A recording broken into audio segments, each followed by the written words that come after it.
হচ্ছে না হচ্ছে না হচ্ছে না হচ্ছে না।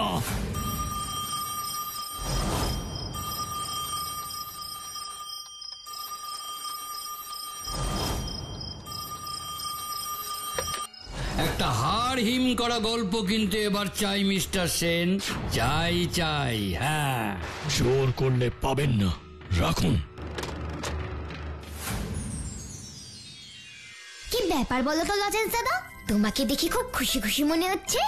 সে তো হতেই হবে ভুতু, হতেই হবে। জানিস এবার আমাদের স্কুলের প্রতিষ্ঠা দিবসের অনুষ্ঠানে কে আসছেন? কে আসছেন লজেন্স দাদা? বিখ্যাত লেখক শ্রী সুদিন সেন মশাই। বিখ্যাত লেখক সুদিন সেন মানে যার লেখা ভূতের গল্প পড়ার জন্য সবাই অধীর আগ্রহে অপেক্ষা করে, সেই সুদিন সেন? হ্যাঁ হ্যাঁ, তুই একদম ঠিক ধরেছিস স্যারকে। সেই বিখ্যাত লেখক সুদিন সেন মশাই এবার আমাদের স্কুলের প্রতিষ্ঠা দিবসের অনুষ্ঠানে প্রধান অতিথি। কিন্তু গাব্বুটা তো এখন এলো না। চলো তো গাব্বুর বাড়িতে গিয়ে একবার দেখি, ওর আবার শরীর টরীর খারাপ করলো না তো? হ্যাঁ চল গিয়ে দেখেই আসি। এই গাব্বু, এবার চাদরটা মুখ থেকে সরা, দেখ তোর বন্ধুরা তোর সাথে দেখা করতে এসেছে। না না, আমি চাদর থেকে মুখ বের করবো না। ভূত ভূত ভূত আছে জানলার পিছনে, আমি চাদর থেকে মুখ বের করবো না। ভূত আছে জানলার পিছনে? এইসব গাব্বু কি বলছে কাকিমা? জানি না বাবা, জানি না, সকাল থেকে ওই কথা বলে চলেছে। জানলার পেছনে নাকি ভূত আছে, তাই তো ভয়ে সারাদিন ওই বিছানাতেই মুখে চাদর ঢেকে ঘাপটি মেরে শুয়ে আছে। তাই বুঝি আজকে স্কুলে যায়নি? স্কুল তো দূরের কথা, সারাদিন গাব্বুটা আমার একটা কিছু মুখে দেয়নি। উফ, আর পারি না বাপু, এই ছেলেকে নিয়ে যে কি ঝামেলায় পড়েছি। না, এবারে দেখছি আমাকে কালু ওঝাকেই ডাকতে হবে। মন্ত্র পড়া সর্ষে আর ঝাঁটার বাড়ি, এছাড়া এই ভূতের ভয় গাব্বুর মাথা থেকে নামবে না। না না না, কালু ওঝাকে দেখো না মা। ও মা, মা তুমি কালু ওঝাকে দেখো না, আমি কালু ওঝাকে দেখলেই অজ্ঞান হয়ে যাব। তুমি কালু ওঝাকে দেখো না। ও বাবা, কালু ওঝার নাম শুনেই আমার ছেলেটা মুখ থেকে চাদর সরিয়েছে।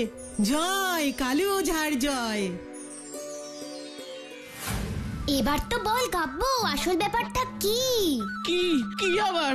ভূত ভূত, কাল রাতে এই জানলার পিছনে ভূত এসেছিল, আমাকে বলে গেছে আবার আসবে, আবার আসবে। এই জঙ্গলেই আমাকে ওরা মেরে ফেলেছিল কাব্য, এই জঙ্গলেই। ওই দুষ্টু লোকেরা শাস্তি না পাওয়া অবধি আমার আত্মা শান্তি পাবে না। আমি আবার আসবো কাব্য, আবার আসবো। ওরে বাবারে! আচ্ছা তুই এটা কোনো স্বপ্ন দেখিসনি তো গাব্বু? না না, স্বপ্ন না, স্বপ্ন না, সত্যি সত্যি ওই লোকটা এসেছিল। কিন্তু তোরা এই বাড়িতে অনেক দিন আছিস, কই আগে তো কখনো এমন ঘটনা ঘটেনি তোর সাথে? ঘটেনি বলে যে আর ঘটবে না এরকম তো কোনো কথা নেই রে স্যারকে। আমার খুব ভয় করছে রে, আমার খুব ভয় করছে ভূতু। আচ্ছা একটা কথা বলতো গাব্বু, কাল রাতে ঘুমানোর আগে তুই কি করেছিস? কি আবার করব, একটা গল্পের বই পড়ছিলাম। কিসের গল্প পড়ছিলিস? ভূতের ভূতের সুদিন সেনের লেখা ভূতের গল্পের বই পড়ছিলাম। গল্পগুলো খুব ভয়ের, কিন্তু আমার পড়তে খুব ভালো লাগে। ব্যাস বুঝে গেছি। কি বুঝে গেছো লজেন্স দাদা? আসলে গাব্বু ভূতের গল্প পড়তে পড়তে ঘুমিয়ে পড়েছিল, তাই ভূতের স্বপ্ন দেখেছে। আসলে যেটা আমরা বেশি ভাবি সেটাই সাধারণত আমাদের স্বপ্নে আসে। এটা তুমি একদম ঠিক বলেছো লজেন্স দাদা। তাহলে বুঝলি তো গাব্বু, তোর আর ভয়ের কিচ্ছু নেই। তুই বলছিস ভূতু? হ্যাঁ রে বাবা, হ্যাঁ। এবার একটা ভালো খবর শোন গাব্বু, যার লেখা ভূতের গল্প তুই এত ভালোবাসিস, সেই সুদিন সেন মশাই এবার আমাদের স্কুলের প্রতিষ্ঠা দিবসে প্রধান অতিথি। কি বলছো লজেন্স দাদা? যা বলছি একদম সত্যি বলছি রে গাব্বু, একদম সত্যি বলছি। আচ্ছা লজেন্স দাদা, সুদিন বাবু আমাদের ওনার অটোগ্রাফ দেবেন? নিশ্চয়ই দেবেন, আমি তো আমার প্রিয় ডায়েরিতে ওনার অটোগ্রাফ নেব। আমিও। উফ, আমার তো মনে হচ্ছে এক্ষুনি গিয়ে সুদিন বাবুর অটোগ্রাফটা নি। তোমাদের সঙ্গে আমাকেও নিয়ে যাবে তো লজেন্স দাদা? তুই যে কি বলিস না ভূতু, তুই সঙ্গে না থাকলে যে কোনো আনন্দই হবে না। তুই তো আমাদের টিমের ক্যাপ্টেন, আর ক্যাপ্টেন ছাড়া কখনো কোনো টিম কোথাও যেতে পারে বল? পারি না।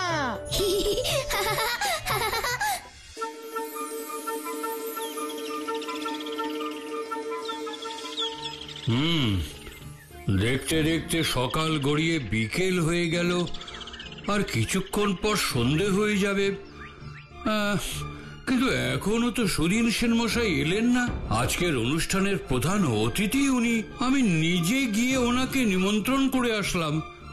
উনি তো সব শুনে বললেন।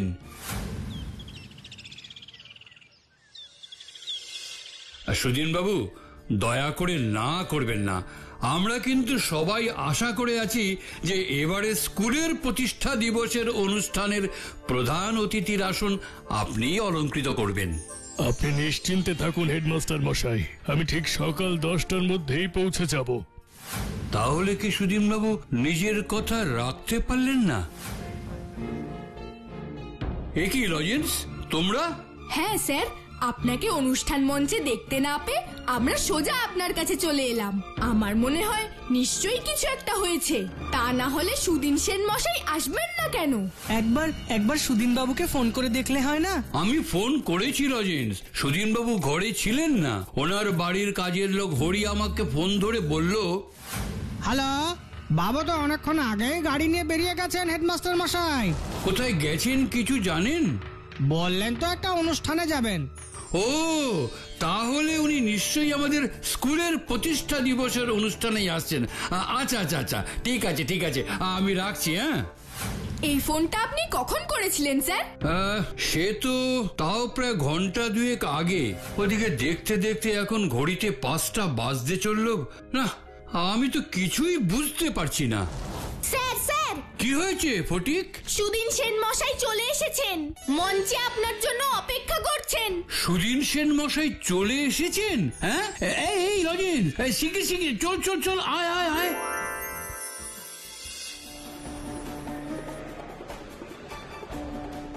এ কি সুধীন বাবু, আপনার মাথায় ব্যান্ডেজ কেন? আর বলবেন না হেডমাস্টার মশাই, এখানে আসতে গিয়ে আমার গাড়িটা সোজা একটা লাইট পোস্টে গিয়ে ধাক্কা মারলো, আর তাতেই মাথায় এই আঘাত লেগেছে। ভয় পাবেন না, আমি এখন ঠিক আছি। কে ছোট্ট বন্ধুরা, কিছু বলবে?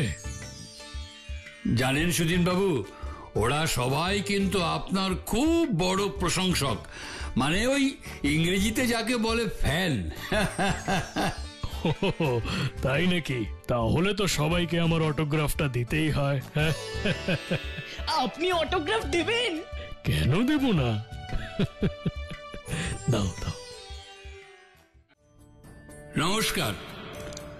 আজ আমাদের বড় গর্বের দিন, কারণ আজ আমরা আমাদের মধ্যে পেয়েছি বিখ্যাত লেখক সুধীন সেন মশাইকে, যার লেখা ভূতের গল্প আপনাদের সবাইকে একেবারে শিহরিত করে। এখন সেই সুধীন সেন মশাই আপনাদের সামনে কিছু বক্তব্য রাখবেন। আমার লেখা ভূতের গল্প পড়ে অনেকেই আমাকে একটা প্রশ্ন করেন, আচ্ছা এই সব যে আপনি লেখেন তা কি সত্যি না আজগুবি? তাদের সবার উদ্দেশ্যে আমি একটা কথাই বলতে চাই, আমি যা যা লিখেছি তা সবই আমি অনুভব করেছি, আর আমার এই অনুভূতি সত্যি কিনা তা জানার জন্য আমি নিজে মৃত্যুর পরে ভূত হয়ে দেখতে চাই।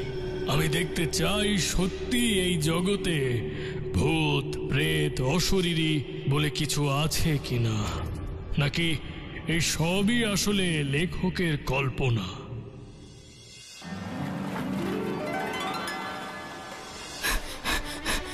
সর্বনাশ হয়ে গেছে ভূতু, সর্বনাশ হয়ে গেছে। কি হয়েছে লজেন্স দাদা? সুধীন সেন মশাই আর নেই।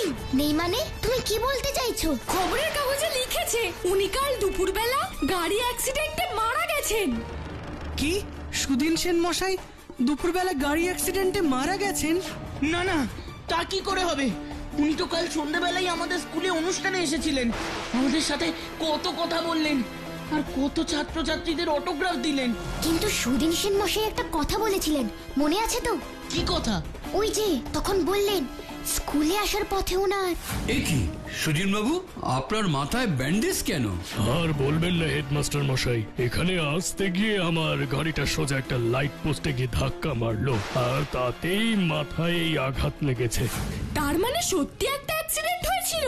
আরো একটা কথা উনি বলেছিলেন, তোমাদের মনে আছে লজেন্স দাদা? কোন কথাটা বলতো ভূতু? সুদিন বাবু বলেছিলেন উনি মারা যাওয়ার পর ভূত ওই দেখতে চান সত্যি ভূতরা আছে কিনা। হ্যাঁ হ্যাঁ মনে আছে। আর খবরের কাগজের কথা যদি সত্যি হয় তার মানে তো কাল আমাদের স্কুলে সুদিন বাবু আসেননি, এসেছিল ওনার ভূত, তার মানে সুদিন বাবু নয়, ওনার ভূত আমাদের ডায়েরিতে অটোগ্রাফ দিয়েছে। ওরে বাবা, ওগুলো তার মানে ভূতের অটোগ্রাফ। সেটা তো আমিও ভাবছি, সুদিন বাবুর আত্মা অটোগ্রাফ দিয়ে গেল। লজেন্স দাদা, এসআরকে, কাব্বু, তোরা এক্ষুনি সুদিন বাবুর অটোগ্রাফ করা ডায়েরিগুলো নিয়ে আয় তো, আমি নিজের চোখে একবার দেখি তো আসল ব্যাপারটা কি। এক্ষুনি নিয়ে আসছি ভূতু। যেভাবেই হোক এই রহস্যের সমাধান আমাকে করতেই হবে। অবাক কাণ্ড ভূতু, অবাক কাণ্ড। আমার ডায়েরির কোনো পাতাতেই সুদিন বাবুর অটোগ্রাফ নেই, অটোগ্রাফ ভ্যানিশ হয়ে গেছে। আমার ডায়েরিতেও একই অবস্থা, সুদিন বাবুর অটোগ্রাফ কোনো পাতাতেই নেই। আর লজেন্স দাদা, তোমার ডায়েরিতে? দাঁড়া দেখছি ভূতু। লেখা আছে। কি কি লেখা আছে লজেন্স দাদা? তুমি এত ভয় কেন পাচ্ছ? আমাকে মেরে ফেলা হয়েছে, আমি অপরাধীদের শাস্তি চাই। নিচে লেখা সুদিন সেন। সুদিন সেন মশাইকে মেরে ফেলা হয়েছে? কিন্তু খবরের কাগজে যে লিখেছে ওনার অ্যাক্সিডেন্টের ফলে মৃত্যু হয়েছে, তাহলে কোনটা সত্যি? সেই সত্যি এবার আমি খুঁজে বের করব লজেন্স দাদা, আমি খুঁজে বের করব। আর তার জন্য সবার আগে আমাকে ওই অ্যাক্সিডেন্টের জায়গায় যেতে হবে, গিয়ে ভালো করে দেখতে হবে ওখানে ওই রহস্য সমাধানের কোনো সূত্র পাওয়া যায় কিনা। কিসে করে যাবি? আর ঠিক কোন জায়গায় অ্যাক্সিডেন্ট হয়েছে সেটা জানবি কি করে ভূতু? চিন্তা করো না লজেন্স দাদা, এই কাজে আমাকে সাহায্য করবে আমার ম্যাজিক কার্পেট। তাহলে কিন্তু এবার আমরাও তোর সাথে যাব ভূতু। ঠিক আছে এসআরকে, তোরা আমার সঙ্গে যাবি। ফুসফুস ফুসলাবেন চুস, এসো তো আমার magic carpet, please please please.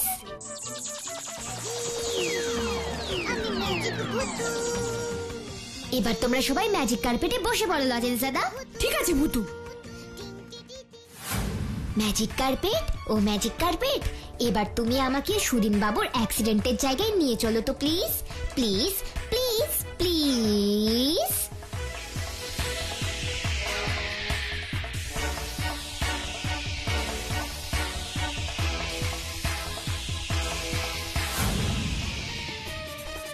ওই দেখ ভূতু, একটা দুমড়ে যাওয়া লাইট পোস্ট। হ্যাঁ তাই তো। মনে আছে ভূতু, সুদিন বাবু বলেছিলেন। আর বলবেন না হেডমাস্টার মশাই, এখানে আসতে গিয়ে আমার গাড়িটা সোজা একটা লাইট পোস্টে গিয়ে ধাক্কা মারলো, আর তাতেই মাথায় এই আঘাত লেগেছে।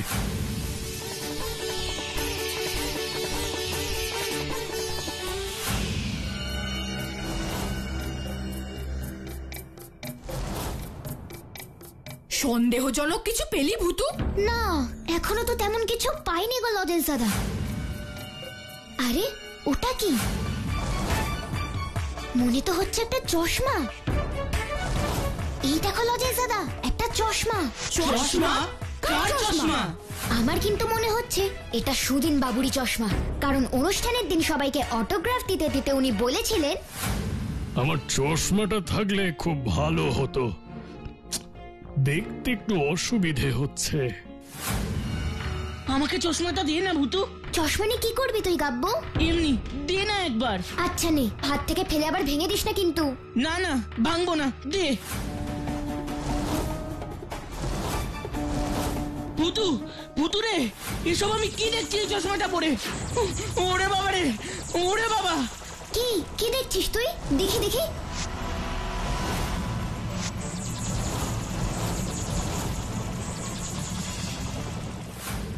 হে সুদিন বাবু, আমার সিনেমার জন্য কিন্তু আপনার কাছে একটা জবরদস্ত ভূতের গল্প চাই। হ্যাঁ, এমন গল্প যা দেখে দর্শকদের বুক একেবারে ভয়ে ধুকপুক ধুকপুক করবে। হ্যাঁ না না, আমি আপনাকে কোনো ভূতের গল্প দেব না নরেশ বাবু। কেন কেন কেন দিবেন না সুদিন বাবু? আপনি আগেও আপনার সিনেমাতে আমার একটা গল্প নিয়েছিলেন, তারপর সেটা নিজের নামে চালিয়েছেন। আহা, নাম দিইনি তো কি হয়েছে? হ্যাঁ, আরে আমি তো আপনাকে রুপইয়া দিয়েছি। সবকিছু টাকা দিয়ে হয় না নরেশ বাবু, আপনি এখন আসতে পারেন। নমস্কার। হরি, তুমি নরেশবাবুকে গাড়িতে তুলে দিয়ে এসো, যাও।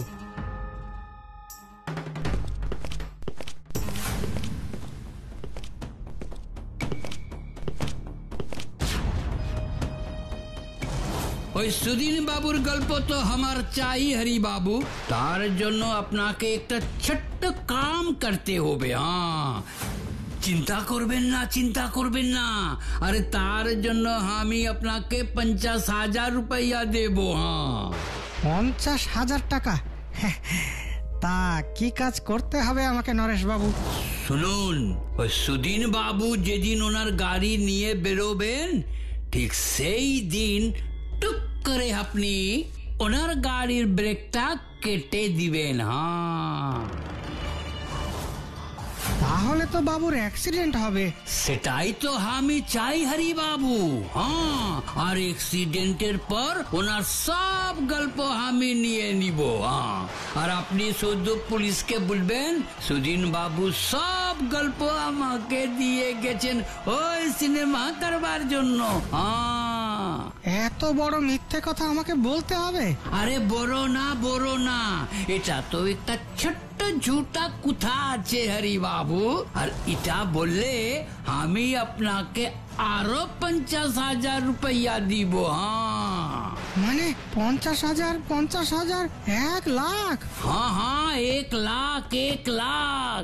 আরে আপনি লাখপতি হয়ে যাবেন হরি বাবু, লাখপতি হয়ে যাবেন।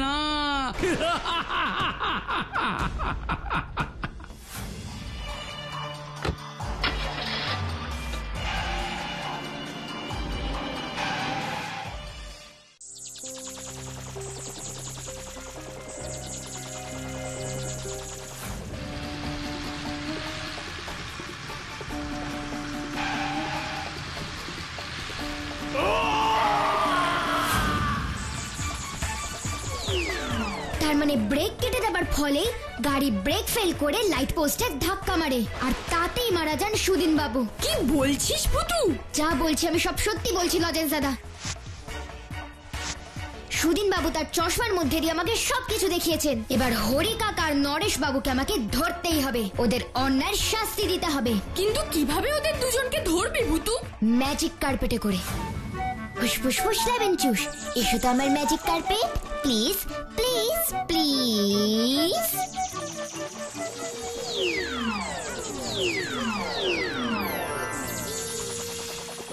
ভুতু, আমাদেরকেও তোর সঙ্গে নিয়ে চল। না লজেন্স দাদা, তোমরা থানায় গিয়ে পুলিশ কাকুদের সবকিছু জানাও। আমি হরি কাকার নরেশ বাবুকে ধরতে যাচ্ছি।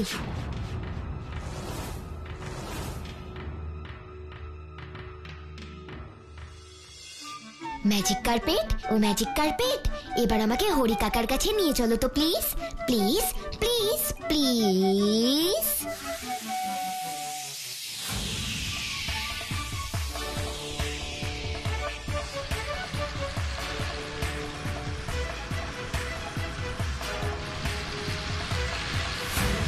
সুদিন বাবু মারা গেছেন, এবার ওনার সব গল্প আমার, সব সিনেমা সুপার হিট হবে।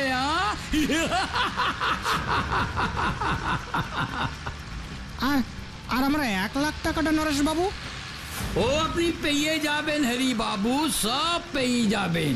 শুধু এই শহর থেকে কিছু দিনের জন্য আমাকে পালাতে হবে, কারণ পুলিশকে তো কোনো বিশ্বাস নেই হরি বাবু।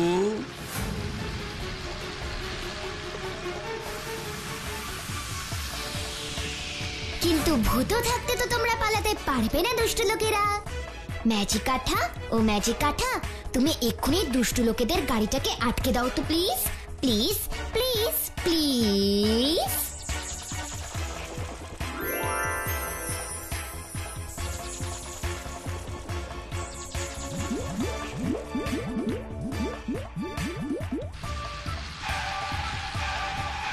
কি? আরে আরে আরে, আমার গাড়ি আর চলছে না কেন? আপনার গাড়ি আর চলবে না নরেশ বাবু।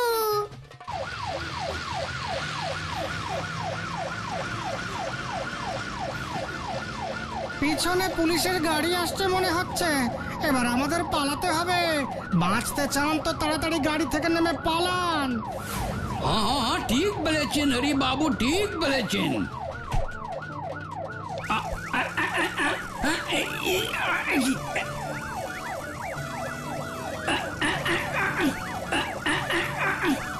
কি রাস্তায় এত আঠা ফেললো কে? ভূতু গো ভূতু। এখন তো আমার ম্যাজিক আঠায় আটকেছো, এবার সারা জীবন পুলিশ তোমাদের জেলে আটকে রাখবে।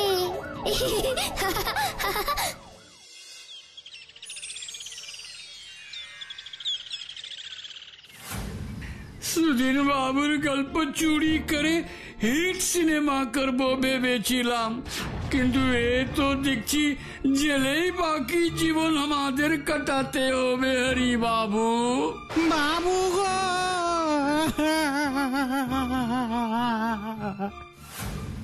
অপরাধীরা শাস্তি পেয়েছে, এবার সুদিন বাবুর আত্মা শান্তি পাবে, তাই না ভূতু? হ্যাঁ পাবে স্যারকে। তোমাকে ধন্যবাদ ভূত, তোমাকে ধন্যবাদ। কি ছোট্ট বন্ধুরা, দেখলে তো ভূত আছে যেখানে অপরাধীরা কি পালাতে পারে সেখানে, কি তাই না?